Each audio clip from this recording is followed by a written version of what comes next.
Hello and welcome to another whiteboard training video. I'm Isaiah Henkel with Cheeky Scientist. Today we're talking about 6 LinkedIn principles that got 18 PhDs hired this week. That's right, we had 18 PhDs hired this week in our association. Hiring is the highest it's ever been.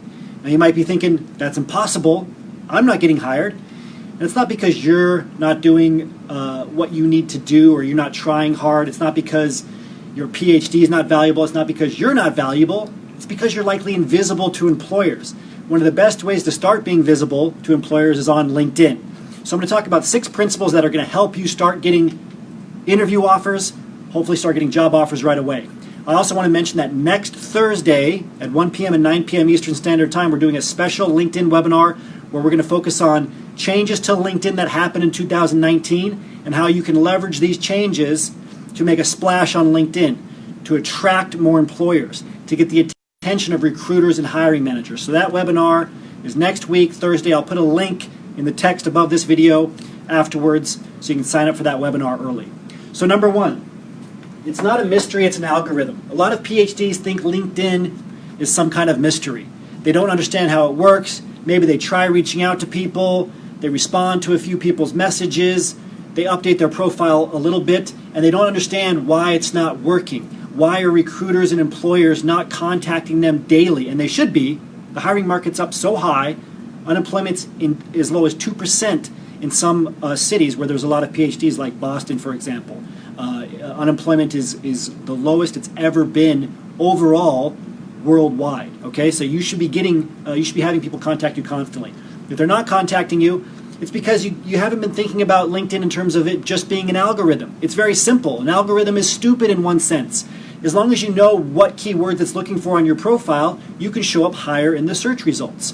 As long as you know that, hey, LinkedIn's algorithm really favors activity, right? So if you go into your news feed on LinkedIn, you like people's posts, you comment on their post, you're actually going to show up higher in the search results on the LinkedIn that recruiters and employers use. It's called LinkedIn Recruiter. Okay? So don't think of it as a mystery. It's pretty simple. The more active you are on LinkedIn, the more LinkedIn values you, the higher you show up in search results. Don't overthink how to be active. Like posts, comment on posts, connect with more people, right? Reach out, get more introductions. Just be active on LinkedIn. It's not a mystery. It's an algorithm. Number 2, your primary connections matter less. That's right, less than your secondary connections. Your secondary connections are the people that are going to help you get a job. There has actually been studies on this that show loose friendships, acquaintances, are much more likely to get you a job than people you know very well. The same is true on LinkedIn. It's the people that are going to be able to introduce you to hiring managers and recruiters that are going to get you hired. It's not necessarily being connected directly to a hiring manager and recruiter. Not only that, it's the people who are going to introduce you to employees working at the companies you want to work for who are going to help you set up those informational interviews. It's not about being directly connected to those employees. Okay, so when you look at somebody on LinkedIn, and this is true at a networking event too, quit just searching for the most important person in the room or the most important person on LinkedIn, the decision maker. Instead, look for a way to backdoor your way in to getting an introduction to that decision maker. Look at the shared connection. So if there's somebody you want to connect with, instead of thinking about how can I directly reach out to this person, cold contact them, what's the perfect networking script I need to say, instead of doing that, think of, well, who else is this person connected to? LinkedIn will show you everybody that person is connected to. You can reach out to one of their connections. In fact, you likely have a secondary connection, somebody that you're connected with and they're connected with, who you can network with first to get an introduction to that person. And for us, in the Cheeky Scientist Association, this is one of the biggest benefits of the association, is you get access to 7,000 PhDs who can introduce you to other people. So they become your secondary connections. Right now, you might not have a lot, but instead of just focusing on getting more primary connections, focus on looking at who those secondary connections are. Find the people you want to connect with, and then click that secondary connection button on LinkedIn to see who they're already connected with that you could connect with first. Number 3, asking for favors right away puts you in what I call the forever box. Okay, as in I'm never going to contact you, right? You're forever labeled as an ask person, as somebody who just wants you to help you get a job, right? So I've had so many people contact me So many of the employers that we work with, the recruiters, they tell me that this happens to them all the time too, where a PhD just reaches out and says, hello, I have all of these skills. Help me get a job. Here's my resume. Please review it. Or any combination of those asks. Okay, if you're sending out messages where you're asking for a bunch of stuff right away, or even for one thing, to somebody you haven't met before, you're in that forever box. As in, forever, I'm never going to talk to this person because I know that they just want something from me. They're not interested in building a relationship. They want me to read their resume. They want me to help them get a job right now. It's a huge turnoff on LinkedIn, so don't send out messages to people asking for help no matter how desperate you are. And that's really the key here. Before you get into desperation mode, before you defend your thesis and realize you're unemployed, before your lab runs out of funding if you're doing a postdoc, make sure you're reaching out, adding value to people first. It's very easy. Build that professional relationship. Get an introduction to somebody. Compliment them on their work, a recent promotion that they have. We're going to go into how to do this specifically during our webinar next Thursday. Again, 1 p.m., 9 p.m. Eastern Standard Time. I'll put a link at the top of this post once the video is over. Number 4, future-facing profiles, future-pace employers. Okay? So future-facing means that your profile is focused on where you're going. Too many PhDs think that their LinkedIn profile needs to be like their academic CV, where it's a peer-reviewed timeline or peer-reviewed history of their work, where they're just talking about their job duties, methodologies, the past. You need to focus on your results, things you've accomplished, and how they will apply to the jobs you want in the future. That's what we mean by making it future-facing. You have to talk about how what you've done is relevant to what you want to do or what you can help companies do. How you're going to take where you are now and apply it to the future. Future, future, future. When you do this and an employer reads your LinkedIn profile, it future paces them. So future pacing is very important. It's a very important concept in your job search in general.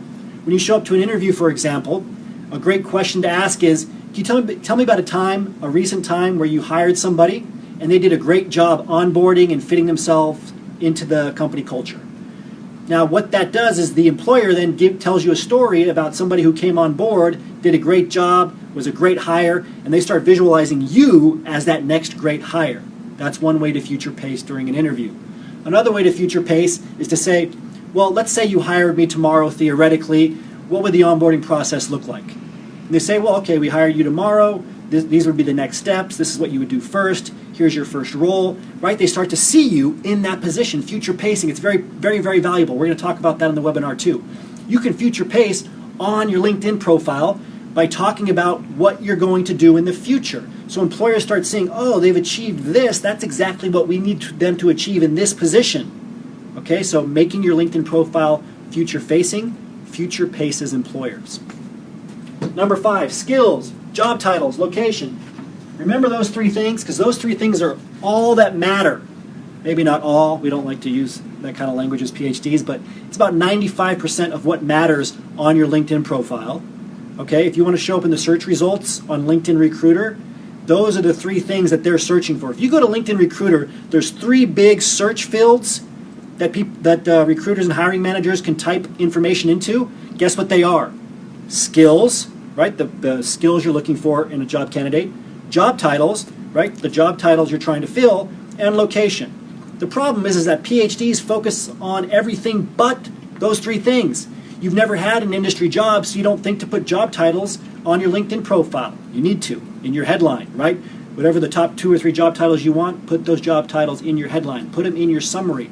Talk about them. Say, I have skills that are relevant to an R&D scientist position in industry. I have skills that are relevant, or I've done this that's relevant to a project management position. Find a way to put those job titles in your LinkedIn profile, or you're never going to show up in the search results. Same with your skills. Focus on not just your technical skills, but your transferable skills. Go to job postings. Collect as many job postings as you can. Look through them. Look for the transferable skills and the technical skills that are used the most. Put those on your LinkedIn profile. Okay, and then finally, location. Too many PhDs think that by leaving the location blank on LinkedIn or not including other locations in their headline or in their body text on their profile, that they're going to show up in more search results, but you actually show up in less, because every employer is trying to fill a job in a certain location. And trust me, they want somebody who's already in that location. It doesn't mean that they won't hire you if you have to relocate. It just means that they're first going to search for people in that location. So put your top 1, 2, 3 locations where you would like to work. Your top one or three, up to 3 different cities that you really want to work in, and then put this phrase on your LinkedIn profile, preferably in your headline too, if you're willing to relocate. Put that phrase, willing to relocate.